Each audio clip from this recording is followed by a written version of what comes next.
উক্ত পাড়া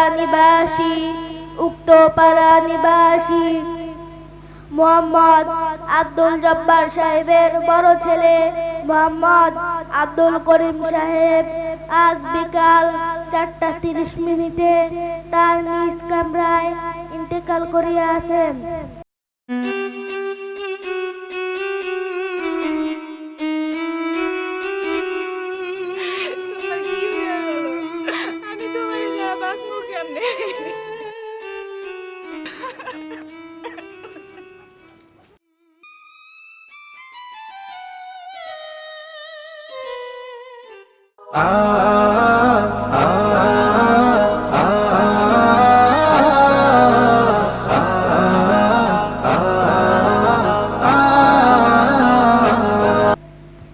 ইন্না লিল্লাহি ওয়া ইন্না ইলাইহি রাজিউন।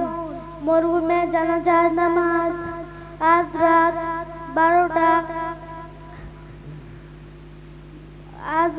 12টায় দারুস সুন্নাহ ক্যাডেট মাদ্রাসার মাহফিলে অনুষ্ঠিত হইবে ইনশাআল্লাহ।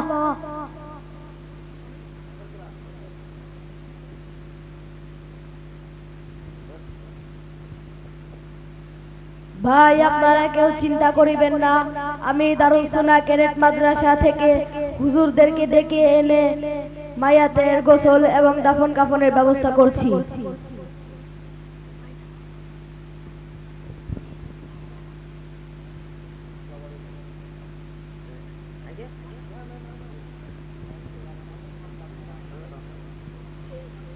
পুরুষের জন্য কাপড়ের দাপন দিনের একবারে ইজান একবারে ইজান ইজান আড়াই গজ নম্বরে চাদর কোন দিন গজ 3 নম্বরে কুর্তা আড়াই গজ জানাজার নামাজের ফরজ 2টি 1 নম্বরে যাইয়া নামাজ পড়া 2 নম্বরে 4 তাকবীর বলা জানাজার নামাজের সুন্নাত 4টি 1 নম্বরে সারা পড়া 2 নম্বরে দরুদ পড়া 3 নম্বরে মায়ের জন্য দোয়া করা 4 নম্বরে সালাম ফিরানো।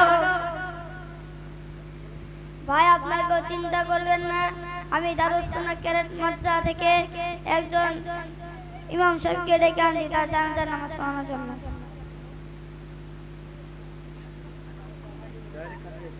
আসসালামু আলাইকুম ওয়া রাহমাতুল্লাহি ওয়া বারাকাতুহু। ওয়া আলাইকুম আসসালাম ওয়া রাহমাতুল্লাহি ওয়া বারাকাতুহু। আপনি কে? হুজুর, আমি মোহাম্মদ জানি। আপনি কিসের জন্য এসেছেন? উত্তরপাড়া নিবাসী মোহাম্মদ আব্দুল জব্বারের বড় ছেলে মোহাম্মদ আব্দুল করিম সাহেব ইন্তেকাল করিয়াছে। ইন্না লিল্লাহি ওয়া ইন্না ইলাইহি রাজিউন। আপনাকে তার জানাজার নামাজ পড়াতে হবে। জি, আমি আসছি। এখন আমরা যে ব্যক্তির জানাজার নামাজ পড়ব সে কি 5 ওয়াক্ত নামাজ পড়তো? জি না। হুজুর, যখন মসজিদে আজান হতো সে যখন চা স্টলে বসে চা পান খেত। হুজুর, যখন মসজিদে নামাজ শুরু হতো সে অযথায় তার সময়টা নষ্ট করত। তাহলে আমার মতো ইমামের এই ব্যক্তির জানাজার নামাজ পড়ানোর শোভা পায় না। আমি চললাম। ভাই, আপনাকে চিন্তা করবেন না, আমি ইমাম সাহেবকে ভালো মতন বুঝে শুনে নিয়ে আসছি। আসসালামু আলাইকুম ওয়া রাহমাতুল্লাহি ওয়া বারাকাতুহু। ওয়া আলাইকুম আসসালাম ওয়া রাহমাতুল্লাহি ওয়া বারাকাতুহু। আপনি কে? হুজুর, আমি মোহাম্মদ জানি। আপনি কিসের জন্য এসেছেন? হুজুর, আপনাকে ওই ব্যক্তির জানাজার নামাজ পড়াতে হবে। জি, আমি আসছি।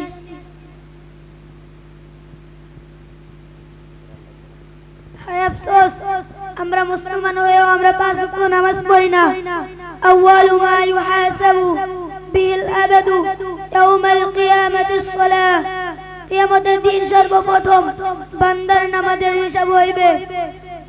নবী করিম সাল্লাল্লাহু আলাইহি সাল্লাম হাদিসে বলেছেন, আল বারউ বাইনাল কুফরি ওয়াল ঈমানি তারকুস সালাহ। কুফর এবং ঈমানের ভিতর পার্থক্য হলো নামাজ। আমরা কি নামাজ ছাড়বো? আমরা মুসলমান, আমাদের 5 ওয়াক্ত নামাজ পড়তে হবে। ওজা, আমি একটা ভালো নিয়ত করেছি। আপনি কি ভালো নিয়ত করেছেন? আমি আমার ছেলেকে মাদ্রাসা পড়িয়ে হাফেজ বানাবো। মাশাআল্লাহ, মাশাআল্লাহ। হুজুর, হুজুর আমি একটা ভালো কাজ করেছি। আপনি কি ভালো কাজ করেছেন? আমি এই ব্যক্তির জানাজারে শরীক হওয়ার জন্য লোকদেরকে দাওয়াত করেছি। মাশাআল্লাহ মাশাআল্লাহ। এখন জানাজার নামাজ শুরু হবে। আপনারা যারা আরবি নিয়ত পারেন আরবি নিয়ত বলবেন।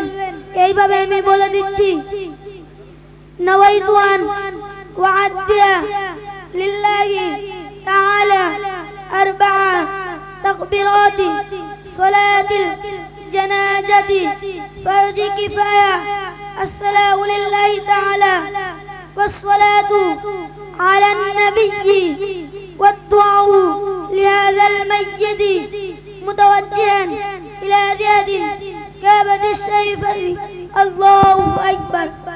যারা আরবি নিয়ত পারবেন না তারা বাংলা নিয়ত বলবেন। জানাজার নামাজ ফারজে কিফায়া, চার তাকবীর সহিত কিবলামুখী হইয়া এই ইমামের পিছনে আদায় করিতাছি। আল্লাহু আকবার। سبحانك اللهم وبحمدك وتبارك اسمك وتعالى جدك وجل ثناؤك ولا إله غيرك الله أكبر। اللهم صل على محمد وعلى آل محمد كما صليت على إبراهيم وعلى آل إبراهيم إنك حميد مجيد। اللهم بارك على محمد وعلى آل محمد كما باركت على إبراهيم وعلى آل إبراهيم إنك حميد مجيد। الله أكبر। اللهم اغفر لحينا وميتنا وشاهدنا وغائبنا وصغيرنا وكبيرنا وذكرنا وأنثانا. اللهم من أحييته منا فأحيه على الإسلام ومن توفيته منا فتوفه